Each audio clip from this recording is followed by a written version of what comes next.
You're listening to the Wired for Impact podcast. Let's talk about what happened on 9/11, but not the 9/11 that we normally think of, but the 9/11 in 1998 with your near-death experience.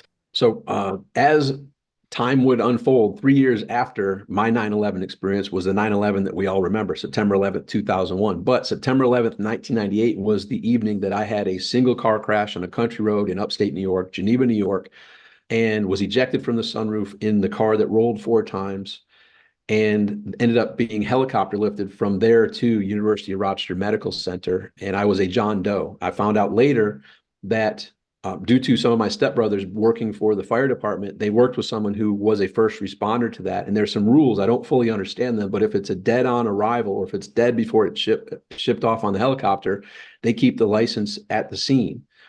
And if it's someone who's not going to be dead by the time the helicopter gets there, they put the license with the person. So I was sent without a license on the helicopter ride, and my car was brought to the fatality parking lot. So they have a normal crash parking lot and they have a fatality crash parking lot. I was a single car accident. So it was not looking good. They didn't think I'd be alive by the time I got to the hospital. So when I arrived, I was a John Doe. So I was missing from my family for over about a day while I was in intensive care with a respirator breathing for me. But I'll circle back to my experience as the near-death experience. And it freaked me out to a point where I didn't really share it that much in the initial years because I didn't want people thinking I was weird or delusional or making things up, but then finally owned it. And what I owned was my experience. Who knows, like it's kind of funny as we get older, we can be with some friends who are at those certain places and we'll have our perspective of it. And then the friend will share their perspective and we're both kind of off. So the truth is probably somewhere in the middle. So my personal experience, people ask me, is this. And so all I remember is after rolling and being ejected from the sunroof, laying in the field, thinking someone will be here soon. I tried getting up. I couldn't get up. I fell back down, in and out of consciousness. Thankfully, I didn't have any cuts or bruises. In the reenactment of the car accident, they called me an angel because they didn't know how I ended up without being crushed by the car or with cuts and bruises. So I'm laying there in and out of consciousness, tried to get up, couldn't, fell back down, and thinking someone will be here soon. The crash was a little after 10 p.m. on Friday, September 11th, 1998. It wasn't called in until close to midnight. And here's why. On this country road, it's fields. There's fields. And there's a house at the end of this field. It was about almost a quarter mile away at the edge of that field that I hit the embankment and rolled 4 times. And what the fire department stepbrother of mine told me, that the first responder that he worked with said that family was in bed and they heard something. They got up, they looked out the window and they didn't see anything in the field. Because when the car rolled, the battery fell out. So there are no lights or anything like that. So they heard something. They got up and looked. They didn't see anything. They went back to bed. And the man at the house, he's like, something happened. Like he was tossing and turning. He knew something, even though he couldn't see anything. So he called 911 an hour plus after the actual accident. So I remember lying in the field thinking they'll be there soon. And no one came. Like eternity passed. And I'm lying in the field like, holy crap, I'm going to die here? Like, really? Because I couldn't stand up. I had severe head trauma and nerve damage in my leg. Next thing you know, I'm about 20, 30 feet in the air and I see someone lying in the field. And my mind is like, what's going on here? Like, am I dreaming? Like, and I look and I see, and I kind of focus in on who's in the field. And I notice that it's me in the field. As soon as I notice that, now I'm pulled up and it's all bright white light.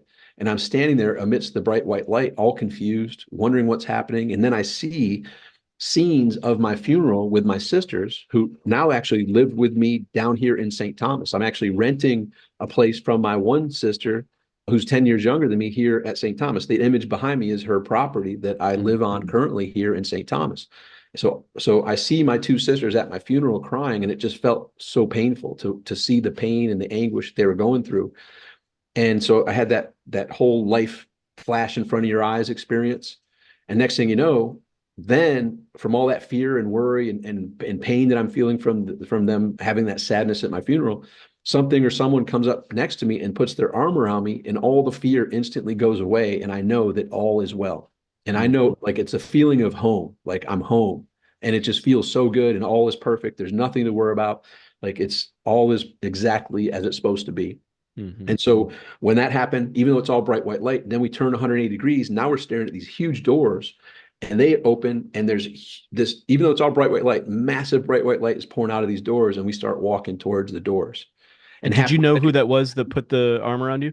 I don't have any clue as to who that was. I have gone into some deeper woo-woo type stuff and had someone who's a channeler actually tell me that was you, that was your oversoul, that was your spiritual envelope, that was your version of you that knew you and all of everything. And it was yeah, a version of me that also knew it wasn't my time. So even though so halfway walking towards the bright white light, I said, stop. This isn't how it's supposed to end. I know you had more for me to accomplish. Send me back. And then at that moment, the next memory I have is waking up in intensive care with a respirator breathing for me. And all I can recall from that is it's super painful to be conscious when a respirator is breathing for you in and out, in and out. So I'm flailing around, and finally the nurses come over, they get that out. And now, because I got sent there as a John Doe, they're asking me questions. Who are you? Like, what's your address? Who are your parents? Who can we call? And so they're asking me these questions, and my mind heard what they're asking. And I would try to say my name, and random words would come out of my mouth. With severe head trauma, I had aphasia. I didn't know what aphasia was until I had it. And aphasia is when you have severe head trauma, your brain can't articulate what you're thinking. So it just spits out random words. So I've explained this to some urgent care nurses, and they finally like, oh, thank you for explaining it, because we recognize people that have that, they end up getting frustrated. So what happened with me is they're asking me what's my name. Random words are coming out. Now, as the random words are coming out, I heard myself in the words, and my mind was like, that's not what I'm trying to say. I would try to say So it again. frustrating. Yeah, and more random words would come out. So I got frustrated, would do it again. So then finally I just, stop. Okay, my brain's not working. So it's not connecting what I'm thinking to what I'm verbalizing. And I guess that may be, it's probably like as a baby. Like there's some research, if you study deep, like babies are super knowledgeable and super smart, but they don't know how to connect what they're thinking to verbalizing it. And that's kind of what aphasia is. We So taught our kids sign language, and it was such yes, a there's so much more going on in a little 1.5 year old's mind and body. And if you give them the tools to actually communicate, because yeah, their brain's not ready to communicate it, but it's interesting. yes. So you were dealing with that.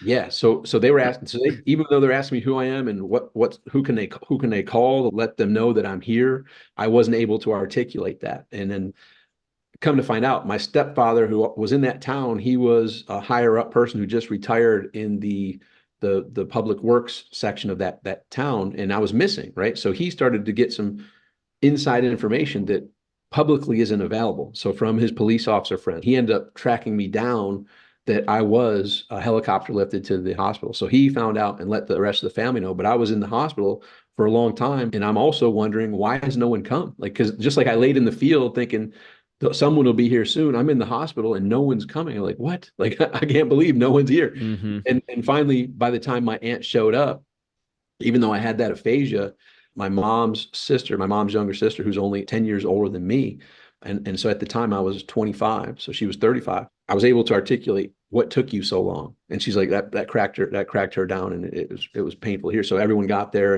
and then they were telling my parents and my family that, look, with aphasia and with the nerve damage he has in his leg, because I couldn't stand up still, there's no guarantee he'll walk or talk properly. Like, we don't know. Like, so they kept telling them that, and they were right next to my bed, and I would just shake my head no.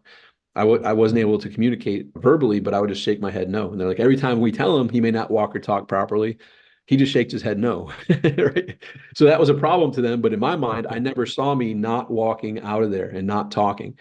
And so within a few days, I'm walking with a walker that old people Wow. walk with, and my leg is dragging. So I had what's called drop foot. So if you ever seen someone with a leg that drags, that's what my right leg was doing.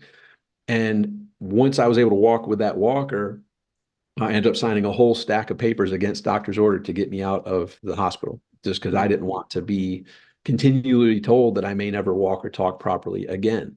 So I got out of there, and I went to physical therapy a couple times, but I never got, I just like, you know what, I'm going to push my way through this. I probably stupid in retrospect, but that was my mentality at that time. And then a couple years later, after my leg had dragged, not severely, but it would kick out and drag a little bit.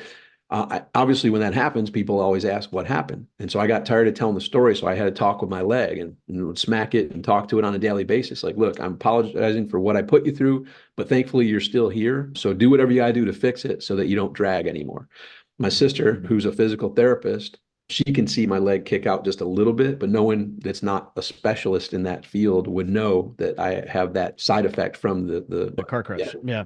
Yep. Fascinating. Thank you for listening to this episode of Wired for Impact. If you're interested in creating and expanding your impact, be sure to visit us online at impactnow.com.